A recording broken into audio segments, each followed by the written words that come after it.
जय हिंद दोस्तों। तो क्या हाल है, मेरा नाम है विकास। तो भाई साहब आज मैं आपके लिए लेकर आ गया हूँ फिर से 2022 के लिए वायरल मॉडल पेपर। इससे आप तैयारी करते हो तो 70 में 60 नंबर आप आराम से पास जाओगे। और मैंने बहुत सारी चीजें आपको बताई है, और हाँ इसमें से मैंने बहुत सारी चीजें बताऊंगा जो आप लोग गलती करते हो। तो वीडियो को पूरा देख लेना अगर आपकी इच्छा है। अगर जब पसंद आए तभी लाइक करना, वरना डिसलाइक कर देना, ठीक है। तो चलो देखते हैं। यहाँ पर सबसे पहले आपको 3 घंटे 15 मिनट का टाइम मिलेगा और 15 मिनट तक क्वेश्चन पेपर को ध्यान से पढ़ने के लिए मिलते हैं, तो उसी में लगाना जिसके लिए टाइम दिया जाता है। तो ये गलती मत करना कि आप पहले ही करने लग गए पेपर को। तो चलो पहला क्वेश्चन यहाँ पर क्या कहता है। पहला क्वेश्चन यहाँ पर भाई साहब कहता है क नंबर की निम्नलिखित कथनों में से कोई एक कथन सही है, उसे पहचान कर लिखिए। श्रीनिवास दास ख्याति प्राप्त नाटककार थे। चिंतामणि के लेखक हरिकृष्ण प्रेमी हैं। झलमला कहानी संग्रह के लेखक पद्मलाल पूनालाल बख्शी हैं। गोविंद वल्लभ पंत भारतेंदु युग के प्रमुख उपन्यासकार है। देखो ये सारे विकल्प आपके गलत हैं, तो आपका कौन सा विकल्प सही है, ये वाला। तो आपको उसमें जब अपनी कॉपी में लिखोगे तो वहां पर डाल देना कि भाई प्रश्नोत्तर संख्या 1 का तीसरा पूरा लिख देना। फिर झलमला कहानी संग्रह के लेखक पद्मलाल पूनालाल बख्शी हैं। तो आ जाओ आगे। आगे आपका आता है भाई साहब खा नंबर। निम्नलिखित कृतियों में से किसी एक कृति के रचयिता का नाम लिखिए। साथ में बहुत सारी कृतियों के रचयिता के नाम आपको बताते चलूंगा, ठीक है, जो इंपॉर्टेंट हैं। तो यहाँ पर सबसे पहले रसमीमांसा। रसमीमांसा के जो यहाँ पर लेखक है वो है आचार्य रामचंद्र शुक्ल, लेकिन इनकी और भी इंपॉर्टेंट रचनाएं हैं। रसमीमांसा, त्रिवेणी, सूरदास, ये तीनों ही उपन्यास विधा की रचना। ये भी आपको नहीं, सॉरी आलोचना विधा की रचना, ये भी आपको ध्यान रखना है। और चिंतामणि इनका प्रमुख निबंध है, एक प्रकार का मतलब वायरल निबंध आप कह सकते हो चिंतामणि, ठीक है, याद कर लेना। किस विधा की रचना भी कभी कभी पूछ लेता है, और अब की बार इसी तरीके क्वेश्चन आएंगे, तो ये ध्यान रखना है। आगे एक घूंट। एक घूंट क्या है, जयशंकर प्रसाद का नाटक है। चंद्रगुप्त, स्कंदगुप्त, अजातशत्रु, ध्रुव स्वामिनी, ठीक है। एक घूंट, ये सारे क्या है, नाटक हैं जयशंकर प्रसाद जी के, आपको ध्यान रखना है। और इनकी शोकोच्छ्वास, महाराणा का महत्व, इनकी काव्य रचनाएं हैं। झरना, लहर, आंसू आप पढ़े होंगे, तो ये है। आगे शिक्षा और संस्कृति। शिक्षा और संस्कृति के लेखक मुझे मालूम है, रा से आता है, तो आप लोग कमेंट करना कौन है, कमेंट करना, ठीक है। जल्दी जल्दी कमेंट करो ताकि आपको याद रहे भाई साहब। आ जाओ आगे। कलकत्ता से पीकिंग। कलकत्ता से पीकिंग के जो लेखक है वो है भगवत शरण उपाध्याय जी, ये आपको ध्यान रखना है। मेरी तिब्बत यात्रा, ये भी इनकी ही रचना है, और कलकत्ता से पीकिंग भी इनकी रचना है। कौन, किस प्रकार की रचना है, सॉरी नहीं, मेरी तिब्बत यात्रा इनकी रचना नहीं है, राहुल सत्यायन जी की है। और हाँ, भगवत शरण उपाध्याय की रचना कलकत्ता से पीकिंग, ये है आपकी यात्रा वृत्तांत, ठीक है, ध्यान रखना।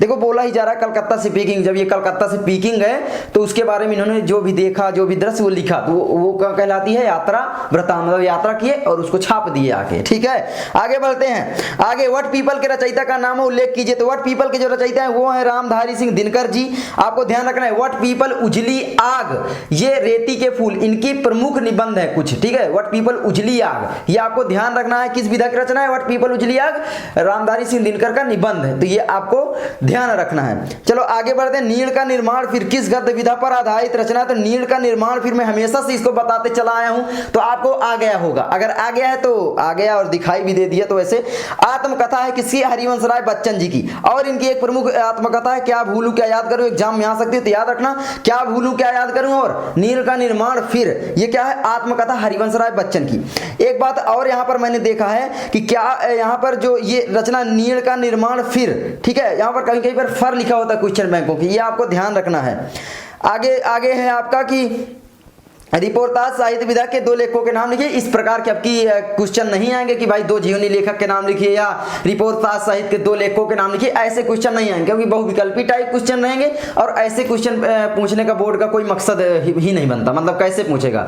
ऐसे एक लेखक ने निबंध भी लिखा है, रिपोर्टाज भी लिखा है, संस्मरण भी, तो पूछ लेगा तो गलती हो जाएगी बोर्ड से ही। तो इसीलिए ऐसे क्वेश्चन नहीं, बल्कि निबंध, सॉरी, बल्कि क्या आएगी, विधा आएगी और लेखक पूछा जाएगा, या किस विधा की रचना, यही पूछा जाएगा, या पूछ लेगा कि ये किसकी रचना है। ये 3 चीजें आपको ध्यान रखनी है।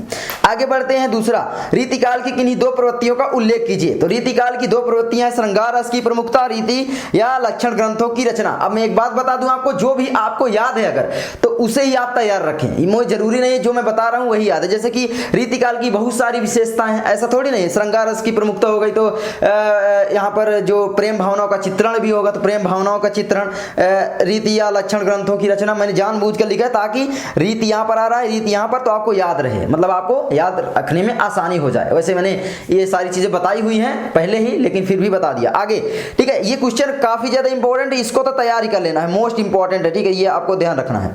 चलो आगे बढ़ते हैं। छायावाद काल के किन्हीं दो प्रमुख कवियों के नाम लिखिए। तो छायावाद काल के पहले कवि है जयशंकर प्रसाद, झरना लहर, आंसू इनकी प्रमुख रचना मैंने पहले भी बता दिया। और सुमित्रा नंदन पंत इनकी प्रमुख रचना है लोकायतन चिदंबरा। ठीक है, इनकी प्रमुख रचना है, तो ये आपको ध्यान रखना है। वैसे सूर्यकांत त्रिपाठी निराला भी है, उनकी प्रमुख रचना जो भी है कुकुरमुत्ता और क्या है ऐसे अनामिका अणिमा ऐसे है, कुछ देख लेना। ठीक है, और हो गया। और क्या, आगे बढ़ते हैं। आगे है आपका प्रयोगवादी काव्यधारा की किसी एक प्रवृत्ति का उल्लेख कीजिए। एक पूछा है लेकिन मैंने यहाँ पर दो बता दिया। एक पूछेगा तो 1 नंबर का आएगा, 2 पूछेगा तो 2 नंबर। तो मैंने यहाँ पर लिख दिया, देखो कुंठा और निराशा का स्वर, मुक्तक शैली का प्रयोग। अब यहाँ पर देखो दोनों आपको याद कर लेना है। ठीक है, कहीं कहीं पर लिखा होता है कि श्रृंगार रस की प्रधानता, आप जब गूगल में सर्च करोगे तो वही मिलेगा। तो मतलब यार जो विशेषताएं वो रीति काल से मिलती जुलती हैं, जो रीति काल की विशेषताएं लगभग वही विशेषताएं यहाँ पर भी हैं। ठीक है, तो ये आपको ध्यान रखना है। रीति काल में भी दिया जाता है कि मुक्तक शैली, मुक्तक ग्रंथों का प्रयोग या निर्माण, तो वही है सेम। लेकिन हाँ इन्हें आप याद कर लो। ठीक है, अलग रहे थोड़ा सा, मान लो दोनों आ गई कि प्रयोगवादी काव्यधारा की विशेषता भी उसी पेपर में आपके आ गई और रीतिकाल की भी आ गई, तो आपको अलग अलग लिखना पड़ेगा, वरना जो जांचने वाले होंगे उनको ये पता चलेगा कि भाई इसने तो उसी को छाप दिया है। देखो वो भी व्यक्ति है, मान लो उनसे गलती हो गई तो क्या करोगे, इसलिए मैंने अलग अलग लिखा दिया। ठीक है, ये आपको ध्यान रखना है। चलो आगे बढ़ते हैं। और हाँ, जितने भी छायावाद काल, प्रगतिवाद युग, प्रयोगवाद युग, 2-2 कवियों के नाम और उनकी रचनाओं को भी आपको याद कर लेना है, कभी कभी पूछ लेता है। ठीक है, तो ये आपको ध्यान रखना है। तो आगे बढ़ते हैं, वैसे जो इंपॉर्टेंट हैं आगे है कि भाई देखो रीति प्रयोगवादी काव्यधारा की जो दो यहाँ पर कवि हैं वो मैं बता दे रहा हूँ। धर्मवीर भारती पहले, इनकी कनुप्रिया अंधा युग इनकी रचना है। गिरिजा कुमार माथुर ने धूप गिधान गीत परोस। ठीक है, तो आपको ध्यान रखना। चलो आगे बढ़ते हैं। आगे है निम्नलिखित गद्यांशों में से किसी एक गद्यांश के नीचे दिए गए प्रश्नों के उत्तर दीजिए। जब आप इसको पढ़ोगे, जहां बेरहमी, देखो ये वाला काफी इंपॉर्टेंट है, भारतीय संस्कृति से है। वैसे बता दूं, भारतीय संस्कृति वाला जो चैप्टर है वो बहुत ज्यादा इंपॉर्टेंट है, तो प्लीज आप उसको तैयार जरूर कर लें। भारतीय संस्कृति आपके बोर्ड एग्जाम में 100% है कि आएगा ही आएगा, या तो मित्रता वाले चैप्टर से, दोनों में से कोई ना कोई आपका फंस जाएगा। तो इनको पढ़ के जाना एक बार, मैं ये नहीं बोलूं पूरा रट लो, 2 से 3 बार पढ़ लो। आपको मालूम होना चाहिए कि इसके लेखक कौन है, इस चैप्टर का नाम क्या है। ठीक है, तो आपको ये ध्यान रखना है। ममता भी आ सकता है, तो तीनों पढ़ लेना, बस 10 मिनट 15 मिनट लगेगा, आराम से पढ़ लोगे। तो आगे देखो यहाँ पर, जहां बेरहमी है वहीं दया का समुद्र भी उमड़ पड़ा है, जहां पाप है वहीं क्षमा का स्रोत फूट पड़ा है। राजा और कंगले, विलासी और बिच्छू, नर और नारी, मनुष्य और पशु, सभी कलाकार के हाथों से हंसते चले गए हैं। हैवानी की हैवानों को इंसानियत, हैवान की हैवानी को इंसान की इंसानियत से कैसे जीता जा सकता है, कोई अजंता में जाकर देखे। ओ सॉरी, ये अजंता वाले चैप्टर से है। इसके लेखक भगवत शरण उपाध्याय जी हैं, ये आपको ध्यान रखना है। आप चाहे न रखोगे, लेकिन हाँ आपको रचना और लेखक तो मालूम ही होना चाहिए। मान लो पूछ लेगा, जैसे कट गया, मान लो पानी में चंदा और चांद पर आदमी काट दिया गया है, ठीक है 30% सिलेबस में, लेकिन पूछ सकता है कि पानी में चंदा और चांद पर आदमी के लेखक कौन है, कैसे लिखोगे। मतलब ये तो पूछ लेगा ना रचनाएं, या मतलब विकल्प में दे देगा तो आप गलती करके चले आओगे। इसीलिए बोलता हूं आपके पाठ्य पुस्तक में जितने भी लेखक हैं उनकी रचनाएं तो आपको याद ही कर लेनी है। मतलब जयशंकर प्रसाद आपके हो गए, राजेंद्र प्रसाद जी हो गए, भगवत शरण उपाध्याय हो गए, पद्मलाल पूनालाल बख्शी हो गए, रामधारी सिंह दिनकर, इनकी सारी रचनाएं आपको याद ही करना। ये नहीं कि रचनाएं भी नहीं याद करना, ध्यान रखना। ये गलती बहुत सारे स्टूडेंट कर रहे हैं, कमेंट करते हैं, मैं जानता हूं। और बहुत सारे लोग बोल रहे थे अजंता वाला चैप्टर कट कर दिया। नहीं नहीं बेटा, नहीं। ठीक है, आगे आ जाओ आगे। तो इसको जब पढ़ोगे तो मैंने बताया संदर्भ कैसे लिखना है, बार बार नहीं बताऊंगा। वही प्रस्तुत गद्यांश हमारी पाठ्य पुस्तक हिंदी के गद्य करने में संकलित अजंता नामक पाठ से अवतरित है। इसके लेखक भगवत शरण उपाध्याय जी हैं, सिंपल। और इसी तरीके से कोई भी आ जाए आपको पाठ मालूम होना चाहिए कि किस पाठ से आया है। बस 6 नंबर आपका बिल्कुल पक्का, 6 नंबर पक्का ही है, समझो। ठीक है, समझो।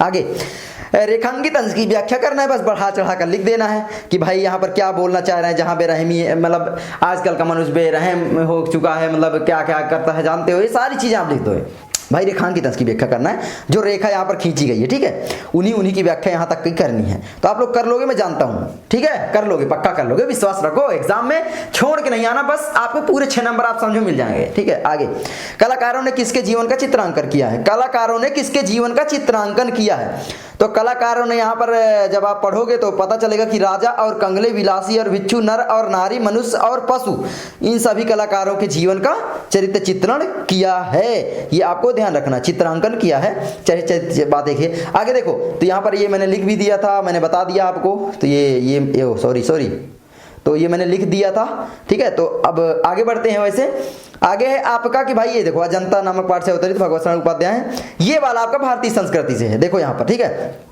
ख नंबर में दिया क्या जाता है, देखो, यह एक नैतिक और आध्यात्मिक स्रोत है जो अनंत काल से प्रत्यक्ष या अप्रत्यक्ष रूप से संपूर्ण देश में बहता रहा है और कभी कभी मूर्त रूप होकर हमारे सामने आता रहा है। यह हमारा सौभाग्य रहा है, तो यहाँ पर देखो, यह हमारा सौभाग्य रहा है कि हमने ऐसे ही एक मूर्त रूप को अपने बीच चलते फिरते हंसते रोते भी देखा है, और जिसने अमृत की याद दिलाकर हमारी सूखी हड्डियों में नई मज्जा डाल हमारे मृत प्राय शरीर में नए प्राण फूंके और मुरझाए हुए दिलों को फिर खिला दिया। वह अमृत सत्य अहिंसा का है जो केवल इस देश के लिए नहीं, आज मानव मात्र के जीवन के लिए अत्यंत आवश्यक हो गया है। अहिंसा शब्द आ गया, अहिंसा का मतलब हो ही गया कि भारतीय संस्कृति वाले चैप्टर से। हमारे भारत की जो संस्कृति वो आप जानते हो अहिंसा पर आधारित है। मतलब राजेंद्र प्रसाद जी गांधी जी के चेले थे और वो अहिंसात्मक रचनाएं लिखते थे। अहिंसा शब्द भी आ गया वैसे, और जब आप पढ़े रहोगे चैप्टर को, मैं इसीलिए बोलता हूँ आप पढ़ो चैप्टर को बस। अब यहाँ पर बताता हूँ कि बहुत सारे लोग बोलते हैं कि भैया गद्यांश का जो संदर्भ व्याख्या ये सब कैसे करें। तो देखो 4 नंबर तो आपका इसी में से आता है, कर लोगे संदर्भ व्याख्या करके। संदर्भ और प्रश्न का उत्तर देके 4 नंबर। अब यहां पर मेन बात आती है कि जब आप व्याख्या करोगे वो कैसे करोगे, बढ़ा चढ़ा कर लिख देना है। आप जब पढ़ोगे तो अपने अनुसार कुछ शब्दों का बदलाव करके बड़ा सा थोड़ा सा लिख दोगे तो 2 नंबर ही है, आराम से मिल जाएगा। गद्यांश में तो कोई दिक्कत नहीं। अब बात आती है पद्यांश में, तो पद्यांश की संदर्भ व्याख्या करने के लिए संदर्भ के लिए तो 1 ही नंबर मिलता है और 1 नंबर आपका काव्य सौंदर्य के लिए मिलता है। अब 4 नंबर की व्याख्या आती है, भाई कैसे करोगे। तो देखो उसमें भी आपको पढ़ना पड़ेगा। जैसे कि आपने पढ़ा, ठीक है, आप केवल पढ़ा, आप मैं नहीं बोल रहा हूं पूरा रट लो, केवल आपने पढ़ा, आपको मालूम चल गया ये इस पाठ से है, इसके लेखक ये हैं। अब आपके दिमाग में क्लिक करना चाहिए कि वो लेखक किसके बारे में रचना लिखे। जैसे श्री राम के बारे में तुलसीदास लिखते हैं और रसखान जी कृष्ण लीला के बारे में लिखते हैं और सूरदास भी। तो आपके दिमाग में क्लिक किया। अब आप जब पढ़ोगे तो भी पता चल जाएगा कि कृष्ण जी के बारे में लिखा गया है, जो भी शैतानियां हैं, जो भी नटखटपन है, या राम जी की जो भी मर्यादा थी, ये सारी चीज़ों के बारे में, धनुष भंग, ये सब तो आप समझ जाओगे। इन तीनों चैप्टर को तैयार भी कर लेना, सूरदास के चैप्टर को, मतलब सूरदास जी के चैप्टर को और रसखान जी के चैप्टर को और तुलसीदास के, तीनों में से कोई ना कोई आ जाएगा। महादेवी वर्मा का भी तैयार कर सकते हो, हिमालय से वाली काफ़ी ज़्यादा इंपॉर्टेंट वो भी मुझे लगती है। आगे देखो यहाँ पर, तो आप आराम से कर लोगे व्याख्या। मतलब देखो केवल पढ़ो, फिर अपने अनुसार बनाकर अर्थात करके लिखने की कोशिश करो। देखो जब तक कोशिश नहीं करोगे तब तक नहीं आएगी। जब तक आप रटने बैठो, कितनी रटोगे भाई साहब, इतनी है आपको याद ही नहीं हो पाएंगी 4 नंबर के लिए, फिर इतनी रटोगे नहीं, ये मूर्खता वाली बात हो जाती है। आपको केवल और केवल क्या करना है, जैसे मैंने बताया, केवल पढ़ो और अपने से बना कर लिखने की कोशिश करो। आपके अंदर डर नहीं होना चाहिए कि मेरा नंबर कट जाएगा, मैं जो क्वेश्चन बैंक में वही छाप के आऊंगा, नहीं, आराम से दिल से लिखो, खोल कर दिल के लिखो। आगे आ जाओ। आगे निम्नलिखित पद्यांश में से किसी एक पद्यांश की संदर्भ सहित व्याख्या कीजिए। अब यहाँ पर देखो क्या है, दिस कुंजरहु कमट अहिकोला, धरहु धरन धीर धीर न डोला, ठीक है, धीर धीर न डोला, राम चाहि सकल धनु तोरा, हो सजग सुनि आय सुमोरा, चाप समीप राम जब आए, नर नारिन सुर सुकृत मनाए। ये किसके, तुलसीदास की हो गई, सिंपल, राम के बारे में है, तुलसीदास हो गए, तुलसी, ठीक है, मैं लिखे दे रहा हूँ। अब बस तुलसीदास और पाठ का नाम क्या है अब आप कमेंट कर दो, मैं नहीं बताऊंगा पाठ का नाम। ये ना बोलने लग जाना कि भैया आता नहीं है, कमेंट करोगे तो आपको याद रहेगा, इसीलिए बोलता हूँ कमेंट जरूर किया करो जो बोलता हूँ।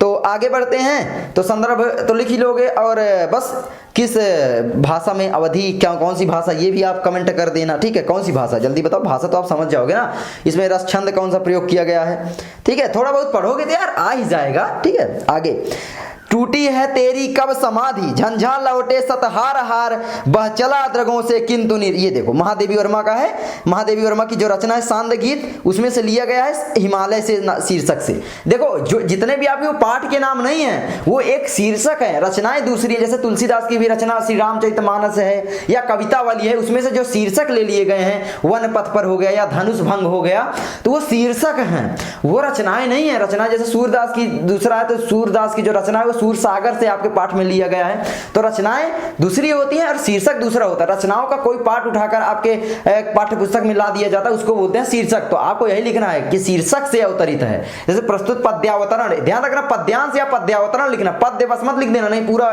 जो वहां पर जांचने वाले कट कर देंगे। प्रस्तुत पद्यावतरण हमारी पास पाठ्य पुस्तक हिंदी के काव्य खंड में संकलित श्री गोस्वामी तुलसीदास जी द्वारा रचित या ऐसे भी किसी भी तरीके से रचित मान लो कविता वाली नामक रचना से लिया गया है। और ये किस शीर्षक से है तो शीर्षक का नाम भी लिख देना। मतलब समझ रहे हो जो बताना चाह रहा हूं मैं दिल से। चलो आगे बढ़ते हैं। आई होप आप समझ रहे होंगे। और यहाँ पर जीवन परिचय आता है, 3 नंबर इसका मिलेगा और 3 नंबर कवि परिचय का मिलेगा। लेखक परिचय, कवि परिचय। लेखक परिचय में आपकी बार डॉक्टर राजेंद्र प्रसाद का तैयार कर सकते हो, राजेंद्र प्रसाद इंपॉर्टेंट है, और आचार्य रामचंद्र शुक्ल और जयशंकर प्रसाद, इन तीनों को तैयार करना ही करना है। अगर अभी नहीं किए तो अभी भी टाइम है, केवल पढ़ लो। केवल मैं क्या बोलता हूँ, पढ़ लो उनके जो थोड़ा बहुत इधर उधर प्रारंभिक शिक्षा, उच्च शिक्षा, इन सब के बारे में, और जाकर एग्जाम में फिर छाप देना, एक पेज बनाकर बनाकर आगे अब क्या ही करोगे फिर, है ना। 3 नंबर के लिए करना तो पड़ेगा। सूरदास का याद कर लो, तुलसीदास जी का याद कर लो, सुमित्रानंद पंत का हो सके तो कर लो, या फिर महादेवी वर्मा का। इन तीनों में से कोई ना कोई आपके बोर्ड एग्जाम में पक्का आ जाएगा। आगे बढ़ते हैं।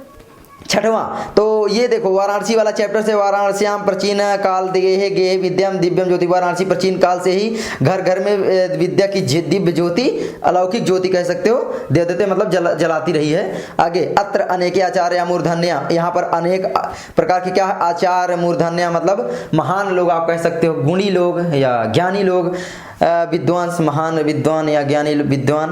वैदिक वांग्मय अध्ययन मतलब वैदिक के अध्ययन, वैदिक काल के अध्ययन के लिए आते थे। ठीक है, वैदिक विषय एक होता है। तो ये देखो मैंने आज ही आपको बताया है, यही आपको फंस गया। और हाँ मैं आपको बता दूं, भारतीय संस्कृति मैं हमेशा से बोलता हूं और वाराणसी, इन दोनों चैप्टर के हाथ जोड़कर रिक्वेस्ट है कि भाई इनकी आपको अनुवाद जरूर तैयार कर लेना है। ठीक है, तो ध्यान रखना है। चलो आगे बढ़ते हैं। अथवा नीरक्षीर विवेकी, देखो एक अनुवाद आ गया, तो अनुवाद करने के लिए आप श्लोक का भी सहारा ले सकते हो। श्लोक का काफी सरल होता है वैसे। और हाँ आगे देखो, यहाँ पर आगे 7वां जब आएगा कि पाठ्य पुस्तक से कंठस्थ किया हुआ श्लोक लिखना पड़ेगा, बस वही 2 नंबर का आएगा, तो 2 श्लोक याद कर लो। एक हो जाएगा आपका सर्वे भवन्तु सुखिनः सर्वे सन्तु निरामया सर्वे भद्राणि पश्यन्तु मा कश्चित् दुःख भाग् भवेत्। दूसरा आप याद कर सकते हो, बंधनम मरणम वापि जयो वापि पराजयः उभयत्र समो वीरा वीर भाव ही वीरता। देखो सर्वे भवन्तु सुखिनः मतलब सभी सुखी हो, सर्वे सन्तु निरामया सभी रोगमय हो, रोगमय नहीं निरोगमय हो मतलब सभी रोग से मुक्त हो जाए, ये बोला जा रहा है। ठीक है, सर्वे भवन्तु सुखिनः सर्वे सन्तु निरामया सर्वे भद्राणि पश्यन्तु सभी सुख को देखें, सर्वे भद्राणि पश्यन्तु माँ कश्चित् दुख भाग भवे सभी के दुख को हर जाए, मतलब सभी मतलब खुशहाल रहें। अब आगे बंधनम मरणम वापि जयो वापि पराजयः उभयत्र समो वीरः वीर भाव हो वीरता। बंधन हो या मरण हो, जीत हो या हार हो, जयो वापि पराजयः मतलब जीत हो या हार हो, इन दोनों परिस्थितियों में वीर हमेशा वीर ही रहता है, वीर भाव ही वीरता। तो अर्थ भी मैंने बता दिया, आई होप आप समझ गए होंगे। आ जाए तो लिख के आ जाना भाई, छोड़ कर मत आना फिर ये मैं बताना विकास भैया आपने बताया नहीं, विकास भैया आपका हर चीज बता चुका है। ठीक है, चलो आगे बढ़ते हैं। अब आपकी गलती है आप अगर नहीं पढ़ाई कर रहे हो। आगे करुण अथवा हास्य रस की परिभाषा उदाहरण सहित लिखिए। तो मैं आपको बता दूं भाई साहब यहाँ पर कि आपको केवल करुण रस तैयार कर नहीं, दोनों तैयार कर लो वैसे, क्योंकि कभी कभी पहचानने के लिए आ जाता है और पहचानना बहुत मुश्किल हो जाता है। तो करुण रस और हास्य रस दोनों की परिभाषा और दोनों का उदाहरण, एक एक उदाहरण ही तैयार करना है। ठीक है, जैसे करुण रस को मैं अभी बता दूं तो करुण का मतलब क्या होता है, शोक। शोक मतलब दुख। दुख आपको कौन कौन सी चीजें देख कर आता है, जब आपको कोई प्रिय व्यक्ति छिन जाता है, कोई प्रिय वस्तु आपसे दूर चली जाती है, समझ रहे हो। तो इन्हीं सब जब आप मतलब क्या है कि कोई आपको पसंद ही कोई चीज और वो छीन गई तो आपको दुख होगा, वहां पर क्या होगा, शोक होगा। ठीक है, तो जब किसी आप लिख सकते हो प्रिय वस्तु या प्रिय व्यक्ति के खो जाने या अपने गौरव सम्मान के नष्ट हो जाने पर जब मन में जो क्लेश भाव उत्पन्न होता है या दुख का भाव उत्पन्न होता है या शोक भाव उत्पन्न होता है, कुछ भी आप कह सकते हो, विनोद भाव उत्पन्न होता है, वही क्या होता है, शोक होता है। और वही शोक नामक स्थायी भाव होता है। वही देखो करुण रस का स्थायी भाव शोक है, वही शोक नामक स्थायी भाव जब भी भाव संचारी भाव सहयोग करता है तब जाकर करुण रस की निष्पत्ति होती है। और हास्य रस मतलब हंसी। हंसी आपको कौन कौन सी चीजें देखकर आती हैं, जब कोई लंगड़ा लूला देख लोगे तो हंसोगे भाई, वो इसलिए बात है हंसना नहीं चाहिए लेकिन हंसी आती है। जब आप कोई अजीब चीज देख लोगे, जैसे नाटक वगैरह में अजीब अजीब तरह की घटनाएं करते हैं तो हंसते हो, वहां पर बैठकर कोई फिल्म देखते हो तो हंसते हो। तो जहां पर आप हंसते हो वहीं पर होता है हंसी यानी हास। तो हास्य रस का जो हास्य रस का स्थायी भाव हास है, हास, ठीक है। यही हास नामक स्थायी भाव जब भी भावन संचारी भाव संयोग करता है तब हास्य रस की निष्पत्ति होती है। उदाहरण बता देता हूँ, करुण रस का उदाहरण है, मणि खोए भुजंग सी जननी फंसा पटक रही थी शीस, अंधी आज बनाकर मुझको किया न्याय तुमने जगदीश। तो ये क्या है, या हे खगमृग हे मधुकर श्रेणी वाला भी उदाहरण, लेकिन वो श्रृंगार रस में भी आ जाता है। तो यही याद रखना है, जब श्रवण कुमार को दशरथ जी ने तीर मार दिया था तो उनकी माता जब रो रही थी, विलाप कर रही थी, ठीक है। तो वही उदाहरण जो है करुण रस का है। और हास्य रस का उदाहरण बस हास्य रस का विंध्य के वासी उदासी तपोव्रत धारी महाविनु वाला, या सिंपल सा उदाहरण है नाना वाहन नाना वेशा विहिसे शिव समाज निज देखा। तो आगे बढ़ते हैं, उपमा अथवा रूपक अलंकार की परिभाषा उदाहरण दीजिए। मैं बोलता हूँ उपमा तैयार कर लो, वैसे रूपक भी कर सकते हो और उत्प्रेक्षा भी। देखो उपमा का मतलब होता है जब दो चीजों में तुलना की जाए, जैसे राधा के चरण गुलाब के समान कोमल है। जैसे मेरी तुलना आप दूसरे यूट्यूबरों से करने लग जाओ कि विकास भैया अमन भैया जैसे पढ़ाते हैं या शोभित निर्वाण जैसे भैया जैसे पढ़ाते हैं, या देखो उनके जैसा तो पता नहीं, लेकिन ये आप तुलना कर सकते हो किसी दूसरे से। एक टीचर की तुलना तो कभी हो नहीं सकती या एक पढ़ाने वाले की, लेकिन फिर भी किसी की भी आप तुलना करते हो। जब तुलना जहां पर शब्द आता कि इसके समान कोमल है, जैसे राधा के चरण गुलाब के समान कोमल है, तो राधा के चरण जो है वो गुलाब के समान कोमल बताया गया ना, तो वहां पर कौन सा अलंकार होगा, उपमा अलंकार। हरिपद कोमल कमल से उपमा अलंकार। तो ये उदाहरण आपके क्वेश्चन बैंक में भी दिया गया है। चलो आगे बढ़ते हैं, आई होप समझ गए होंगे। और उत्प्रेक्षा में संभावना की जाती है और यहाँ पर रूपक में अभेद रहित आरोप किया जाता है।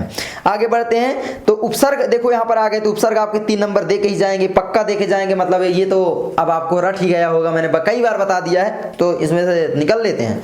वैसे अन से बना, जो इनके पूरे शब्द मुझे कमेंट कर दो प्लीज, या अभी तैयार कर लो। जैसे अन से कौन सा शब्द, यार 6 में से आपको 3 करने हैं, आराम से कर लोगे भाई। उपसंहार, उपकार, सह से सहचर सहपाठी, अभि से अभिमान, अभिशाप, अभिक्रिया, बहुत सारे हैं। चलो आ जाओ यहाँ पर देखो, यहाँ पर आपके आ जाएंगे प्रत्यय। प्रत्यय में आपको 2 नंबर मिलेगा, मतलब 2 नंबर ये भी फिक्स है भाई। आखिरी में तो जुड़ जाए, ता आए, अपन आए, हट आए, उसी को बोलते हैं वट आए, तो आराम से कर लोगे। इन्हीं को तैयार कर लोगे तो 100% कोई ना कोई 2 बोर्ड एग्जाम में फंस ही जाएंगे, गारंटी है, गारंटी। बस ठीक है, अब आपको खुशी हुई। चलो आगे बढ़ते हैं, तो तैयार कर लेना। तो ममत्व करत विविध, ता बड़कपनता महानता कठिनता, पन हटपन लड़कपन बचपन बचपन, बच और पन, बचना मतलब बच और पन, ठीक है। तो ये हो गया। चलो आगे बढ़ते हैं। वैसे मैं आपको बता दिया, अब इनकी कमेंट कर देना, ठीक है। बता सकता हूँ, ये मत, बहुत सारे लोग बोलते हैं आपको फिर आता नहीं है। चलो कोई बात नहीं, नहीं आता है, आप लोगों के सामने गलतियां तो होती हैं कुछ ना कुछ, कोई बात नहीं। आगे बढ़ते हैं, निम्नलिखित में से किन्हीं 2 के समास विग्रह कीजिए। तो 2 के समास विग्रह करना है। अब की बार ध्यान रखना आपको, कर्मधारय और बहुब्रीहि समास, इन दोनों को हटा दिया गया। जैसे ये वाला हटा है, ये नहीं आएगा। अब यहाँ पर सप्त सिंधु खरक होता, ये कौन कौन से समास हुए, जल्दी से कमेंट करो। यहाँ पर एक होगा आपका द्विगु समास, एक होगा द्वंद्व समास, लेकिन कौन कौन सा है जल्दी से कमेंट करो। द्वंद्व और द्विगु कौन कौन से हैं, ठीक है। द्वंद्व है आपका खरक होता, और द्विगु मतलब होता है सप्त सिंधु, जहां पर अंक आए उसको बोलते हैं द्विगु, ठीक है। उल्टा तो नहीं हो गया, ठीक है। अगर उल्टा हुआ तो कमेंट कर देना, कंफ्यूजन हो जाती है, आप लोगों में भी होती होगी, ठीक है, क्योंकि ये ऐसा होता ही है। आगे बढ़ते हैं, निम्नलिखित में से किन्हीं 2 शब्दों के तत्सम रूप लिखिए। तो तत्सम रूप आप आराम से, खंभा का आप लिख दोगे, स्तंभ हो गया, आंख का अच्छी हो गया, कछुआ का कच्छप हो गया, चाम का चरम हो गया, और बहुत सारा आ जाएगा। कुछ भी आंख का आ सकता है, आंख का अच्छी, आंख का तो यहीं दिया है, ठीक है। बहुत सारा कान का आ सकता है, कान को क्या बोलते हैं, कर्ण बोलते हैं। तो ये सारी। आगे बढ़ते हैं, चलो मैंने बताया है आपको 30 से 40 तत्सम शब्द जो कि आपके बोर्ड एग्जाम में वही आएंगे। तो मैं उसकी आपको जो डिस्क्रिप्शन में लिंक है एक नोट्स की, उसको पढ़ के जरूर जाना। फ्री में दिया हूँ, कोई पैसे नहीं लिया, बहुत मेहनत लगी है वैसे, लेकिन ठीक है, ठीक है। और उसकी वीडियो भी जल्दी हो सकता है आ जाए, वैसे पेपर आपका कल ही है तो पता नहीं। निम्नलिखित में से किन्हीं 2 शब्दों के 2 पर्यायवाची शब्द लिखिए। अब 2 पर्यायवाची शब्द आपको कमल का लिखना है। कमल का हो गया जलज पंकज सरोज, गंगा का, एक का कलर बदल लेता हूं मैं, ठीक है, ताकि आपको समझ में आए। हाँ, कमल का हो गया जलज पंकज सरोज, और सरोज एक एक्स्ट्रा बता दिए। चलो, गंगा का भागीरथी मंदाकिनी, और भी कोई है तो कमेंट कर दिया करो, थोड़ा आपको याद रहेगा। आगे दिन मतलब दिवस, वार, प्रभात, और आगे नदी का सरिता, जलमाता, पुष्प का, फूल, सुमन, कुसुम। वैसे कितने मिनट हो गए, हाँ 25 मिनट हो गए बिना स्टॉप के मैं बोल रहा हूँ, समझ रहे हो आप लोगों के सामने। चलो आगे बढ़ते हैं। आगे है आपका 10वां कक्का। 10वां कक्का, निम्नलिखित में से किन्हीं दो में संधि कीजिए तथा संधि का नाम लिखिए। अब यहाँ पर संधि करना है आपको, केवल यण संधि ही पढ़ना है, आपको दीर्घ संधि नहीं पढ़ना। तो यण संधि में होता क्या है, जब दो शब्दों के बीच में शब्द बनते हैं तो उसमें से शब्द बदल जाता है, ठीक है, तो समझ रहे हो। चलो आगे बढ़ते हैं। तो संधि तैयार कर लेना, 2 नंबर आपका फिक्स है, यण संधि ही तैयार करना है, ठीक है। मैं आपको जल्दी बता दूंगा यण संधि, मैंने इंपॉर्टेंट वैसे संधि लिखी हुई है जो मैं नोट्स प्रोवाइड कर रहा हूँ, कोई मेरा फायदा नहीं है, आपका फायदा है। तो जो डिस्क्रिप्शन में लिंक है नोट्स की, जाकर उसे डाउनलोड जरूर कर लो, PDF लिंक मिल जाएगी, उसे डाउनलोड कर लो, आपकी पक्का लिंक दे दूंगा, ठीक है। आगे बढ़ते हैं। निम्नलिखित शब्दों के रूप तृतीय विभक्ति बहुवचन में लिखिए। फल या मति का, मधु या नदी का, कुछ कट कर दिए गए हैं, आप देख लेना किसका किसका। और वैसे मैं इनको अब अगर तैयार कर रहे हो तो कोई बात ही नहीं बनती, अगर पहले से तैयार है तो वेरी गुड, नाइस, मैं आप लोगों को बधाई देता हूं कि आप लोग बहुत अच्छा तैयारी किए हो। आगे बढ़ते हैं। निम्नलिखित में से किन्हीं एक की धातु लकार पुरुष तथा वचन लिखना है। तो यहां पर हो गया, इसका तो आप कर लोगे, दृश्यसी, कौन सा लकार है ये आप बता देना, अब मैं बता दे रहा हूं, ठीक है। दृश्य धातु जो है वो है दृश्य, पुरुष तथा वचन, पुरुष क्या है, प्रथम एक वचन ही है और प्रथम पुरुष भी है, क्यों, क्योंकि पठसी पठता पठंती, पठसी पठसी पठ, पता नहीं यार भूल जाता है सच में, मतलब ऐसा लगता है कि आता है फिर भूल जाता है। तो मैं हमेशा से बोलता चला आया हूँ कि भाई मुझे ये आज तक नहीं याद हुए। तो हर चीज़ सभी को आना कोई कंपलसरी भी नहीं होता, ये भी समझते हो आप। तो जैसे अभी मैं साइंस में ज़्यादा फोकस कर रहे थे। आगे घा, निम्नलिखित में से किन्हीं 2 वाक्यों का संस्कृत में अनुवाद कीजिए। बहुत सारे यूट्यूबर आपको एक चीज़ में पागल बनाते हैं, वो ये कि हमेशा वो बोलेंगे महत्वपूर्ण अनुवाद। महत्वपूर्ण अनुवाद कोई नहीं होते, कोई भी बोर्ड एग्जाम में आ सकते हैं, देख लेना, कोई नहीं फंसेंगे। जितने भी आपने चैनलों की वीडियो देखी, हो सकता है एक आध फंस जाए, नहीं फंसेंगे भाई साहब, ठीक है। तो कृपया पागल ना बने और अपना टाइम की बर्बादी ना करें। धन्यवाद, मोदी जी से गुजारिश है।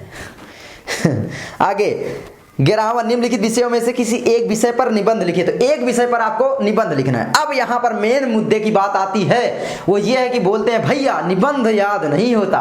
अब बताता हूं निबंध कैसे याद होगा। देखो, किसी भी निबंध को तैयार करने में सबसे पहले आपको लिखनी पड़ेगी प्रस्तावना। प्रस्तावना तो लिखनी पड़ेगी और एक लिखना पड़ेगा उपसंहार लास्ट में, ठीक है, ध्यान रखना। उपसंहार मतलब खुद के जो आपके विचार हैं उसमें लिखना है, प्रस्तावना मतलब उसके बारे में इंट्रोडक्शन देना है, परिचय। अब यहाँ पर जल संरक्षण की आवश्यकता क्या है, जल संरक्षण की आवश्यकता, ठीक है, इस पर मान लो निबंध लिखना है। तो जल संरक्षण की हमें आवश्यकता क्यों है, क्योंकि जल एक सीमित पदार्थ है और जल्दी आने वाली पीढ़ियों को भाई खत्म हो सकता है। तो आप जल की आवश्यकता में आपको लिखना है कि जल की आवश्यकता, जल संरक्षण की आवश्यकता, क्या बोलता हूं, ठीक है। तो अब यहां पर एक चीज आपको लिखना है कि भाई जल के संरक्षण का कारण सबसे पहले, फिर जल के संरक्षण के लिए निवारण आप ढूंढेंगे, ठीक है। और फिर क्या लिखोगे कि जल को जब लोग बहाते हैं तो मतलब इससे हानि क्या है, नुकसान, ये सारे 2-3-4 चीजें लिख दोगे, आ जाएगा। अगर 6 नंबर का आता है तो आपको 6 हेडिंग डालकर कम से कम लिखना ही है, 1 से 1.5 पेज में, किसी भी तरीके से आप अपने दिमाग से लिखो, अपने शब्द प्रयोग करो, कोई दिक्कत नहीं है। निबंध रटने वाली चीज नहीं है, लेकिन नहीं, बहुत सारे लोग बोलेंगे ये निबंध याद कर लो, मतलब भाई क्या ही बोलते हैं, याद कर लो, वाह, मतलब पूरे रट लोगे, हाँ। तो पढ़ो बस, अगर तुम रोज पढ़ते हो 5 मिनट 10 मिनट तो आ जाएंगे, मतलब एग्जाम में आ जाएगा पक्का। जब आपके अंदर डर रहेगा तो आप लिख के ही आ जाओगे, पूरे नंबर मिल जाएंगे। सच मैंने भी निबंध एक जिस दिन एग्जाम था थोड़ा बहुत पढ़ लिया था, पूरे नंबर मिले, पूरे 90 नंबर कैसे आए हिंदी में। मेरा धातु रूप में कट गया होगा 4 नंबर, अब 4 नंबर कट गया, 6 नंबर और इधर उधर कहीं कटे होंगे बस, ठीक है। हाँ 3 नंबर का आता है खंड काप, देखो यहाँ पर खंड काप 3 नंबर, 3 नंबर तो खंड काप में कर ही नहीं पाया, बिल्कुल लिखा ही नहीं, मतलब कॉपी छीन गई थी, टाइम बहुत वेस्ट किया, तो 3 नंबर उसमें कट गए। अब कितने बचे, 2 नंबर। अब 2 नंबर कहीं पे कट लिए होंगे एग्जामिनर ने। हाँ एक बात करनी है कि आप लोग सोचो निबंध भैया कैसे तैयार करें। देखो किसी भी चीज में महारथी बनने के लिए चाहिए आपको प्रैक्टिस, प्रैक्टिस ही आपको उसमें बलशाली बना सकती है हर चीज। आज आपका विकास भैया इतना तेज बोल रहा है, या आप लोगों के सामने एक ही बार में 30 मिनट बोलते चला जा रहा है, लेकिन 1 साल पहले की आप मेरी वीडियो देखना, फिर आपको रोना ना आ जाए तो यहाँ पर कमेंट करने आ जाना। 1 साल पहले मैं बोलता था बिल्कुल, हेलो दोस्तों क्या हाल चाल है, मेरा नाम है, ये तो कुछ मतलब, और गलतियां बहुत होती थी बीच में, कट कट कट। अब आप देखो 30 मिनट बोल रहे हैं, क्यों? क्योंकि हमने प्रैक्टिस की भाई साहब। आप लोग भी प्रैक्टिस करो, महारथी बन जाओगे। हाँ, किसी भी चीज़ में प्रैक्टिस चाहिए। पढ़ाई में अगर महारथी बनना है प्रैक्टिस चाहिए, पढ़ाने में महारथी बनना है प्रैक्टिस चाहिए। जैसे कि हमारी अभी अब देखो कितनी अभी प्रैक्टिस होती भी जा रही है और प्रैक्टिस हम लोग अब आपकी भी करवा रहे हैं। तो ये सारी चीजें होती हैं। महारथी बनो, उसमें टाइम लगाओ, टाइम दो।